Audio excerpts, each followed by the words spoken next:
नमस्कार, सीधा सौदा के ट्यूसडे एडिशन में आप सभी का स्वागत है। मैं हूं सुमित और भारतीय बाजारों से सो फार जो क्यूज दिख रहे हैं वो स्लाइटली नेगेटिव साइड पर दिखाई पड़ रहे हैं। और क्योंकि आज छुट्टियों के बाद बाकी मार्केट्स भी खुलने शुरू हो गए हैं तो थोड़ा जो क्यूज है वो डाइजेस्ट करेंगे ही विद टाइम। जैसे जैसे मार्केट्स के अंदर आज कामकाज होता हुआ दिखाई पड़ेगा, लेकिन ऑब्वियसली बात है बहुत सारे अच्छे ट्रिगर भी हैं जिसमें Q3 अर्निंग्स के अपडेट्स आने शुरू हो गए हैं और थोड़े बेटर साइड पर आए हैं।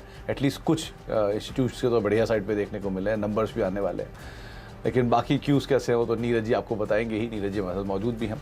तो नीरज जी, सो फार एशियन मार्केट्स थोड़ी वीकनेस दिखा रहा है, क्या माने? इसको संकेत माने या घरेलू मार्केट में जो Q3 के नंबर आए उनको संकेत माने, और या फिर वो विंडफॉल टैक्स एक बड़ा ट्रिगर जो आज काम कर गया दो हैवी वेट्स के लिए उनमें काम करे? क्या करना चाहिए? दरअसल विंडफॉल वाला जो खबर है वो दो स्टॉक नहीं, पूरी इकोनॉमी के लिए खबर है। और मुझे तो ये समझ में नहीं आ रहा है कि जब क्रूड उतना बढ़ा नहीं है तो फिर उसमें इतना अचानक से विंडफॉल, और कितना ETF में तो कितना ज़्यादा बढ़ा दिया। तो ये मुझे थोड़ा सा समझ में नहीं आया। और पूरी इकोनॉमी के लिए अब आप खैर आप तो ट्रेन की यात्रा करते हैं, आपने बढ़ा रखा 71% उसका जो रेवेन्यू बढ़ गया पैसेंजर का। फ्लाइट मैंने पहले ही देख लिया था ऐसा कुछ होने वाला है। तो फ्लाइट अंदाजा लग गया था मुझे ऐसा कुछ होने वाला है। देखो, मार्केट तो बंद थे दुनिया भर के कल, लेकिन कल रात में IMF की जो हेड है क्रिस्टलिना जी, उन्होंने एक टीवी चैनल के इंटरव्यू में कहा कि 2023 में दुनिया का 1/3 देश रिसेशन में जाएंगे और जो बाकी बचेंगे वो उसके प्रभाव में रहेंगे।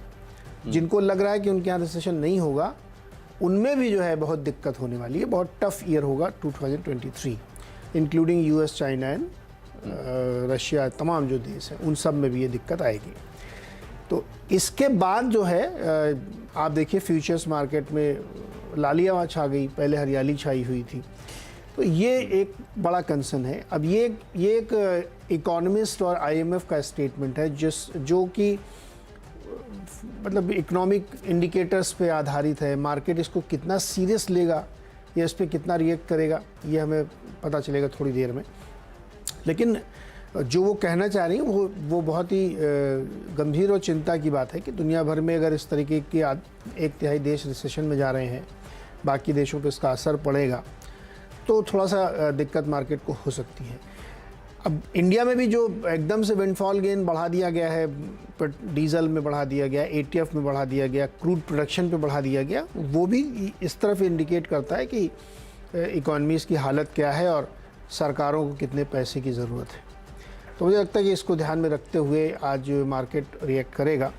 लेकिन कई बार हमारा मार्केट जो है बहुत सारी ऐसी चीज़ों को इग्नोर कर देता है या इसको सही शब्दों में कहें तो डिले कर देता है। वो इसका असर बाद में देखेंगे कब होगा। लेकिन ये कई बार होता है, जैसे कल भी कोई बहुत अच्छे आंकड़े थोड़ी थे, कैड इतना ख़राब है, आपका कोर सेक्टर के डेटा अच्छे नहीं है, उसके बावजूद मार्केट ने उसको सेलिब्रेट किया। तो आज भी वो सेलिब्रेट कर सकता है कुछ पॉकेट में, क्योंकि जो बिज़नेस अपडेट्स आ रहे हैं बैंक्स के वो काफ़ी बढ़िया निकल के आ रहे हैं। तो बड़ा एक दुविधा की स्थिति है। लेकिन मेरा मानना है कि मार्केट को इकोनॉमी के सेंटीमेंट के हिसाब से देखेंगे तो ये नेगेटिव है। तो इसी हिसाब से अपनी टीम हमने खबरों के हिसाब से रखी है, जैसी जिसकी खबर वैसी उसकी स्थिति। आपका मतलब डिलाइट है ना वो, क्योंकि आपका तो सेक्टर है ऑयल एंड गैस और उसी में खबर आ गई। तो आपने तो आज बिल्कुल ही सजा दिया होगा ऊपर से नीचे।